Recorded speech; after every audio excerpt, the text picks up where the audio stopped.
دوی پسرو وینو دا د شهیدانو کور دا د باتورانو کور دا د باتورانو کور دا د باتورانو کور دا د باتورانو د بخونکي او مهربانه رب په سپېڅلي نامه نن جمعه د 1403 هجري لمریز کال د تلې یا میزان میاشتې 28مه نیټه ده.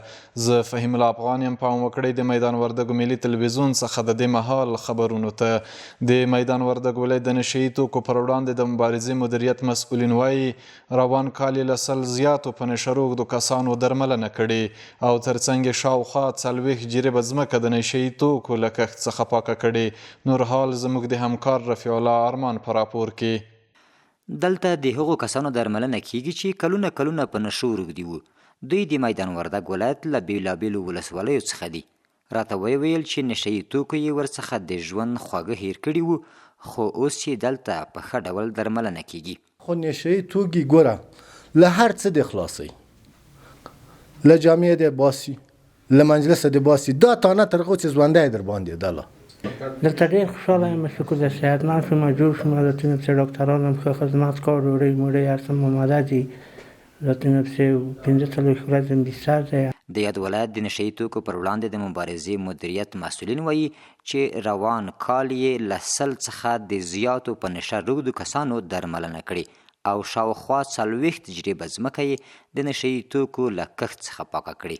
په ډېر تعداد باندې دغه پوډریانو نشه یي کسانو جمع کړي دي او مربوطه شفاخانو ته وسپارلي دي او د تداوۍ نه لاندې دي. انشاءالله له 100 نه کسانو نه موږ وراړولي دي، شفاخانې ته وسپارلي دي او ډېر کسان هغه جوړ شوي دي شفاخانې له خوا نه خپلو کورونو ته انشاءالله د کار دپاره آماده دي او ډېر ښه صحت پیدا کړی دی.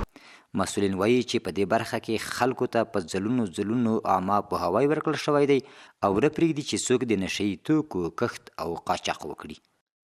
د پکتیا په روحاني بابا ولسوالۍ کې د اسلامي امارت په بودیجه د نږدې 4 میلیونه افغانیو په ارزښت یو چکډیم ګټې اخیستنې ته وسپارل شو. مسؤلین وایي د دغه چکډیم په بشپړېدو سره به د باران اوبه مهار او د ځمکې لاندې اوبو کچه منظمه وساتل شي. د کلو بیا رغونې او پراختیا وزارت له لوري د پکتیا په روحاني بابا ولسوالۍ کې د اسلامي امارت په بودیجه د نږدې 4 میلیونه افغانیو په لګښت د یوه چکډیم د جوړولو چارې بشپړې او ګټې اخیستنې ته وسپارل شوې.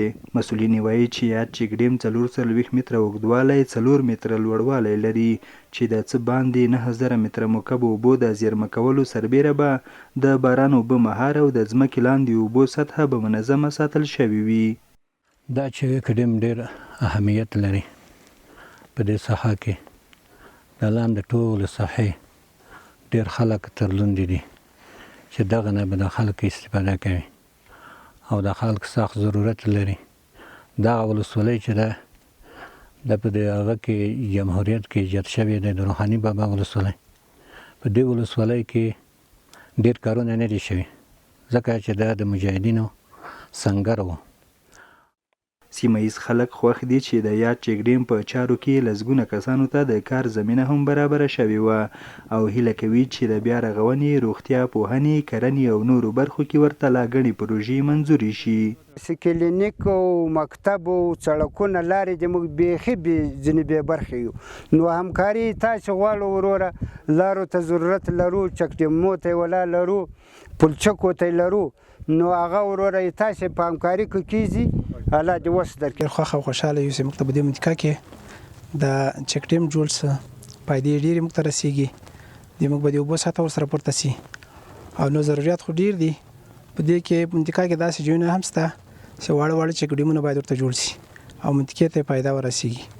د یادولو ده چې په هیواد کې د سیلابونو د مخنیوي او ځمکې لاندې اوبو د پیاوړتیا په موخه د اسلامي امارت له لوري د هیواد په هره ولسوالۍ کې یو چکډیم جوړیږي چې تر دې مهاله یې د لسګونو چکډیمونو چارې بشپړې شوې او دا لړۍ لا هم روانه ده. په امام صاحب ولسوالۍ کې سږکال د املوکو حاصلات زیات شوي. د یادې ولسوالۍ بڼوال سږکال د املوکو له حاصلاتو خوښ دي او له حکومت څخه د خپلو میوو لپاره د ښه بازار غوښتنه کوي. له دې سره د امام صاحب ولسوالۍ د کرنې مسؤلین هم یاده ولسوالۍ کې د میوو د حاصلاتو د ډیروالي خبره کوي او زیاتوي چې هڅه یې دا ده تر څو بڼوالو ته دغه ولسوالۍ کې سړې خونې جوړې کړي. ازمایښت یې ښه و هغه عبارت چې کندوزي بڼوال یې د املوکو د میوې په اړه وایي.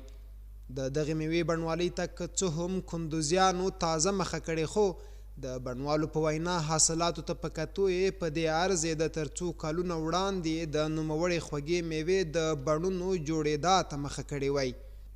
تازه د دغه ولایت په امام صاحب ولسوالۍ کې بڼوال د املوکو د حاصلاتو د ډیروالي خبر ورکوي او په وینا یې که د بازار موندنې په برخه کې شته ستونزې حل شي، دوی به وکولی شي له دغې میوې څخه د خپل ځان لپاره ښه عاید ترلاسه کړي. حاصلات یې که د یو جرې باغ تقریبا چې ونې ورسېږي 1500 منه تر 2000 منه پورې املوک کوي او که هغه په 100 روپۍ هم خرج کړي 2 لک روپۍ کوي. در حساب بازاریابی یک کمک توجه کنن که ما وقت زمانی که حاصلات ما میرسه ما بازار نمی داشته باشیم، برای صادرات برای جای دور رفتن ازم یک همکاری داشته باشه دولت دیگه. یعنی کلان خواسته ما از دولت است دیگه. له دې سره د نوموړې ولسوالۍ د کرنې مسؤلین هم سږ کال په یاده ولسوالۍ کې د املوکو حاصلات تیر کال ته په کتو ډیر ښه او کروندګرو ته ډاډ ورکوي چې د بازار موندنې په برخه کې به خپلې هیڅ راز هلې ځلې ونه سپموي. سږ کال د امام صاحب ولسوالۍ کې د بڼوالو کچه ډېره ښه ده، په ډېره جګه سطحه ده، خاصتا د املوکو د باغ په رابطه باندې که تاسو راغلئ خپل سترګو باندې مو ولیدل نو حاصلات یې ماشاءالله ډېر ښه دي. ویل کېږي په کندوز کې سږني ښه موسم نه یوازې د املوکو پر حاصلاتو مثبت اغیزه کړې بلکې سږ کال په دغه ولایت کې د ډېری نورو میوو حاصلات هم تیرو کلونو ته په کتو د پام وړ ښه وو. د پکتیا په سید کرم ولسوالۍ کې د نږدې 40,000 امریکایي ډالرو په ارزښت د یو کانال محافظوي دیوال او سربند د جوړېدو چارې پیل شوې. مسؤلین وایي د یادو پروژو په بشپړېدو سره به د سیلابي اوبو د زیانونو د مخنیوي سربیره زرګونه جریبه کرنیزه ځمکه خړوبه او هم به د سیمې وزګار ځوانان په کار بوخت شي. نور احمد حیران په اړه راپور لري. دا د پکتیا په سید کرم ولسوالۍ کوټکۍ سیمه کې د هغه کانال محافظوي دیوال او د یوه سربند د جوړېدو د چارو پیل مراسم دي چې د مسؤلینو په خبره په جوړېدو سره به د سیلابي اوبو د زیانونو د مخنیوي سربیره زرګونه جریبه کرنیزه ځمکه خړوبه شي. د پکتیا د کرنې اوبو لګولو مالدارۍ ریاست چارواکي وایي دغه پروژې د ملګرو ملتونو د پراختیايي پروګرام په مالي ملاتړ او د پاملرنې مؤسسې په همکارۍ د یوې نیمې میاشتې په موده کې جوړیږي. هغه پلي کېږي چې د پاملرنې مؤسسې لخوا څخه هغه تطبیقوي او همدغه رقم د دې پروژې کیفیت او نوعیت هغه به یو سربند جوړیږي، په سر باندې به یو ترناب جوړیږي چې خواته اوبه اوړي او دواړو طرفونو ته بیا ویلي لري کانال لري هغه به جوړیږي او د دغې پروژې مجموعه لګښت هغه تقریبا 15,000 تر 40,000 ډالرو پورې ده. په همدې حال کې ځایي اوسیدونکي او کروندګر دا کانال د خپلو کرنیزو ځمکو د خړوبولو لپاره خورا ګټوري بولي او د ورته کانالونو، اوبو بندونو، محافظوي دیوالونو او نورو رغنیزو پروژو پر تطبیق ټینګار کوي.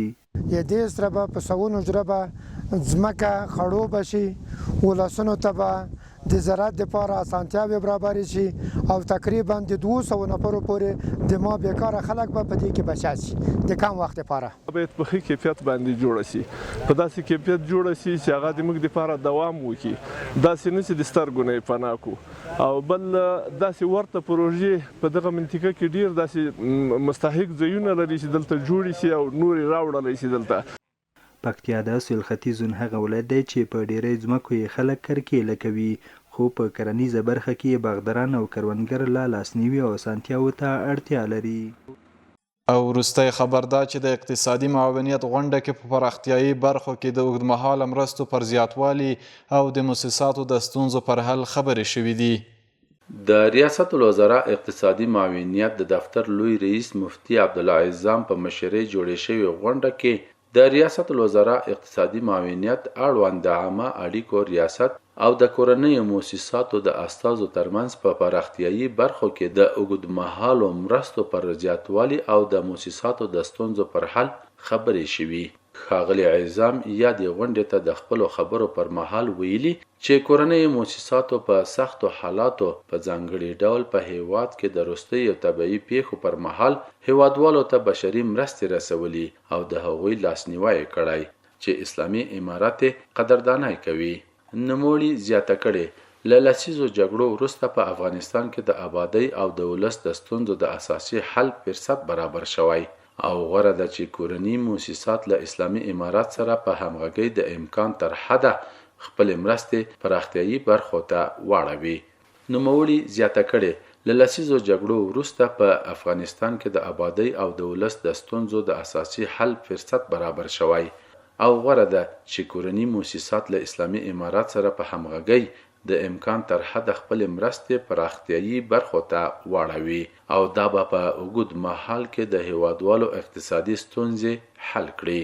ورپسې د کورنۍ موسساتو استازو د ریاست الوزرا اقتصادي معاونیت له مسؤلینو مننه کړې چې د کورنۍ موسساتو د ستونزو د حل او په پراختیایي برخو کې یې د اوږدمهاله مرستو د جلب او تطبیق په موخه د همغږۍ غونډه رابللې ده.